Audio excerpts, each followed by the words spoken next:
We want Canada to be signing a better trade deal with China. And I think that that is part of the art of this negotiation. I think that we're heading into a critical endgame. The CBC has hit a new low. Welcome back to Moose and Loose. My name's David. Today we've got some programming on the CBC, which is absolutely deplorable. The stuff they're putting on there, having a laugh about the ostrich farm, is awful. We also got more talk about Donald Trump, China getting a deal, Mark Carney, all of this, different industries collapsing. We got a story about CSIS. Let's jump into this. Starting this one off, we got Marty up north posting this. Most people think their life will improve in the next 5 years. They have different countries here. Brazil, 92% of people say life will improve. As it goes down here, Canada not listed. Where do you think Canada would fall? I think over half of Canadians would say life will stay the same or get worse. There's no way it would be anywhere close to any of these numbers. Marty up north asking this to the people on X. My country will get worse, much worse. That's baked in. Worse, I'll be in jail for what I post. So, I mean, we're seeing draconian laws coming down the pipe here. The Liberals want to crack down on all sorts of things, whether it's Canadians posting stuff on social media, removing someone's internet connection. So what's Mark Carney doing for Canada these days? Well, he sent Anita Nand over to India. Foreign Affairs Minister meeting with Indian Prime Minister Narendra Modi and the country's foreign affairs and trade ministers. Both of our governments agree on the importance of elevating the relationship. In a joint statement, the two countries say strong and resilient bilateral relations are essential, outlining a roadmap for future cooperation across multiple sectors. We have to live in a multilateral environment. We have to have access to other markets. New polling shows most Canadians support the move to restart relations, but nearly 1 in 4 still view India as an enemy or potential threat to Canada. That shakeup between Canada and the U.S. has really, I think, shaken up Canadians in terms of realizing that they don't have the luxury of only dealing with a country that they see to be like-minded. For months, Canada and India have worked to improve relations, but some sick Canadians say it's a betrayal after. The problem with this situation is, well, India's corrupt and Canada's corrupt, so we don't know who to believe on anything. One thing we know for sure is the Khalistani movement in Canada is ridiculous. There's so many of these guys running around with pew-pews, posting videos openly, not caring about it at all, going into the woods and firing them off, all banned illegal pew-pews. But you don't see the Liberals dealing with that. Where's Carney on that one? Instead, they're going after Canadians' legal pew-pews. Moving ahead, we've got this. CSIS lacked proper policies, procedures, and managed new secret technology spy watchdog. A newly released spy watchdog report says that the Canadian Security Intelligence Service lacked adequate policies and procedures to manage a secret technology for collecting information. CSIS mischaracterized a novel technical capability as an extension of existing know-how. This led to CSIS not consulting Public Safety Canada in a timely manner. It also says the review agency found CSIS kept collecting information without clearly spelling out the authority for retaining it. And when asked about this, Canadian press obtained a heavily redacted version of the report. This is great, guys. A lot of good stuff going on in the government here. The government is failing on all accounts. And we're seeing that here, especially with this one. Posted on CBC, this hour is 22 minutes. They make fun of the ostrich cull. This is deplorable. I'm joined by ostrich farmer Elwood Coburn. Oh, I'm sorry, is your ostrich all right? Oh, yeah, Bessie, she's all right. Just a bit scared because of all the media attention. That and a touch of bird flu. Ah! This is disgusting, man. The ostrich died because the RCMP and CFIA terrorized an ostrich with drones. It ran through a fence, shattered its leg, and died. They think this is funny. This is not funny. Who thought this was a good idea to put this on here? Yeah, let's celebrate animal abuse. Let's make a joke out of it. That's real funny. That's a... Bessie? No, she's not sick. She's just an arsehole. The Canadian Food Inspection Agency says the ostriches need to be destroyed. They allege that you haven't been taking good care of the bird. How dare they? What's this country coming to if a man can't keep to himself and raise 400 ostriches? Thanksgiving was just the other day, and these ostriches were so upset they barely touched their turkey. This is just deplorable. Like, awful programming is just disgusting. The sickest part is, yeah, we pay for this crap. This was criminally unfunny skit. That they felt compelled to weigh in on this matter and dismiss the dissenting view as a comedic grievance is just so dark. I don't precisely understand what Canada has become, but it clearly bears little resemblance to the liberal democracy story we were told about. Somehow, CBC has hit a new low. Looking at the situation today, what do they have? They're bringing in these big blue dumpsters, a whole bunch of them. Why do you think that is? It's bins coming every single day. That's the question. Yeah, exactly. The numbers dropping every single day. Coincidence? Yeah, and I'm hoping it's something we don't think it is, but we don't know why there's a bunch of bins, but As they said, 6 spins every day. On the flip side, we got David McGuinty talking about the $500 million package that we're sending to Ukraine. It's an important moment. So we believe one of the first 3 or 4 countries to commit and to invest this way.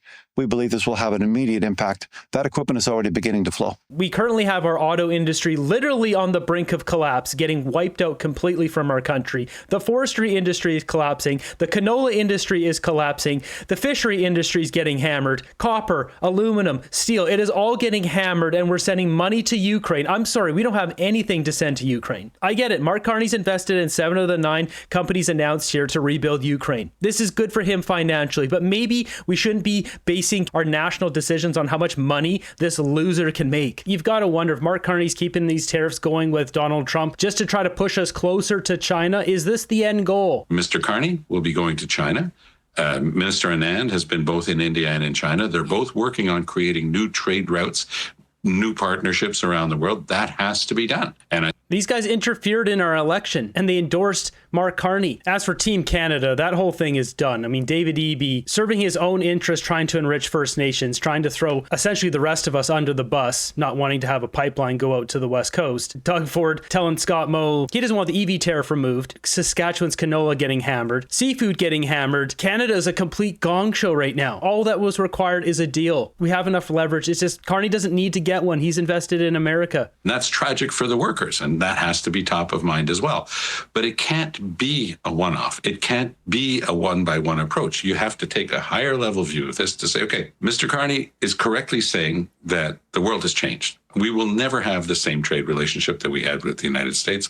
Marcia, we have an auto pact with the United States that is the backbone of what became the NAFTA, the North American Free Trade Agreement, and now the Canada-US-Mexico Agreement. It was that type of thinking that went into it.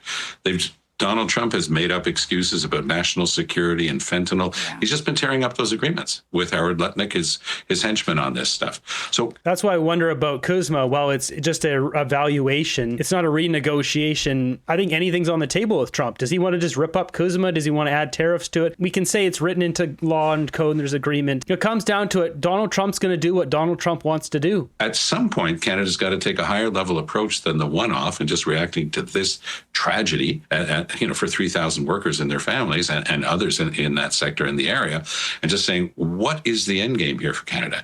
What do we do in terms of our own resources? Who are our new partners around the world? And how do we escape the trap that we put ourselves in by putting all of our economic eggs in the American basket? So my last question then is, as you point out, while Dominic LeBlanc is in Washington, the meetings are ongoing. Is there anything that Canada can do to prevent another Stellantis situation from happening again? And how does that sort of weave into the trade talks, if at all? Well, Donald Trump doesn't do subtle, but Lutnick is not an idiot. And he is capable of understanding that our two economies were intertwined, perhaps too much when we look at what happened. But he understands that the very production lines in question, you can't keep hitting steel and aluminum from Canada as it crosses the border back and forth and expect the prices of those automobiles and pickup trucks, for example, to stay the same for American consumers. So they know that they're looking at all the indicators for increased inflation in the United States. That's the result of the tariffs. The tariffs don't come in as free money into the U.S. Treasury. It's not the Canadian government with those companies paying the tariffs, Marcia, as you know, it's American consumers. It's the same thing with softwood lumber. If you increase the price of softwood lumber, and most of the lumber used in the United States comes from Canada, if you increase the cost of that lumber, you're going to increase the cost of an American house. And what's the American dream? Owning your own house. You're going to increase the cost of that house by $50,000, $75,000 easy. And they know that, but this is how they negotiate. Trump's going to rattle the cages here, get a better deal, and then get rid of that stuff. It's not in America's best interest for these tariffs to go forward, but that's how Trump does his negotiating. I don't know if he's shocked that Mark Carney hasn't come forward with a better deal, expecting him to do that. Maybe he's not intertwined with Mark Carney. Maybe he doesn't know him that much from the past, and maybe it's just Jared Kushner that knows Mark Carney. One thing's for certain, though, he's dragging this on because he wants to use him as the boogeyman again, but that window of opportunity is closing quickly. And so American consumers are taking a while to twig to the fact that this is a big con job. What a surprise from Donald Trump. He says, oh, this is money falling into the U.S. Treasury, but it's money that he needed to give a tax break to the richest Americans, the billionaires like him. That's what that money. You can't say it's a con job when Stellantis just announced $18 billion investment in the U.S., not to mention all these other companies flooding into America. That's hardly a con job. A con job is having a prime minister with this many direct conflicts of interest. This is a con job. This is not honorable. This is not ethical. This is not a leader. We've got a loser running our country. Well, Tom doesn't like Donald Trump's style. It's working. Sure, if he continues this on for another year, year and a half, 2 years, yeah, Americans are really going to be feeling it. But if he rattles some cages, gets a bunch of companies to move to America, and then signs a bunch of deals, America wins. He's being used for. It's not being used for the average family. The average family's being hit with the tariffs. So at some point, that reality is going to start to hit home. Donald Trump's never thought long-term in his life, so he doesn't think long-term. He just looks at the immediate. But long-term, this is going to hurt the United States. It's going to hurt U.S. consumers, and it's going to hurt trade relations with the United States, not just with Canada, its closest trading partner, but around the world. We know that, and we've got to start building new trade relationships and never again put ourselves behind the 8 ball as we did with Donald Trump and Lutnick, because it's just not worth the effort. We've got a lot of resources. We're blessed with that. We have a lot of good people. We've got great universities. We can build differently. We can work differently. Yeah, the universities are brainwashing our own citizens to be a bunch of liberal sheep. And yeah, we have a lot of minerals and resources, but we're not using them. Instead, we've got our government virtue signaling, forcing carbon taxes on us when we're already net zero, when we have a way to reduce emissions, sending out LNG to India and China. This is all a grift. Tom can say Donald Trump doesn't think ahead, all this kind of stuff. When it comes down to it, Tom doesn't have buildings with his name on it. Trump does. He has a bunch of them, whether he likes Trump or not. Trump is not an idiot. Stupid people don't become as rich as Donald Trump. And that's exactly where we have to be headed. But there has to be a clear path for that. Dominic LeBlanc in Washington today, the very fact that the Chinese are pushing back and saying, why did you go along with the Americans on electric vehicles? That will be at the back of the Americans' minds, saying, okay, do we want Canada to be signing a better trade deal with China? And I think that is part of the art of this negotiation. Trump boasts that he knows the art of the deal. Well, this is a more complicated deal than anything Trump's ever handled. And the Canadian government, I think, overall, has been doing a good job, and I think that Dominic LeBlanc overall has been doing an outstanding job. We shouldn't. Tom is absolutely out to lunch. We have numerous major sectors in Canada collapsing, and he's saying they're doing a good job. That's just deplorable. And yes, this is a negotiating piece here, keeping in lockstep with Americans, having those tariffs on EVs. We should be using that as a full package. But Carney's got another agenda. Carney's going to do whatever is boosting his own shares and his own stock value. It's all about the bottom dollar for Mark Carney, for himself. Forget Kirsten Hillman, our amazing ambassador to Washington, who's been there every step of the way. She's not the type to project herself in front of the cameras, but boy, is she effective. So I think that we're heading into a critical end game.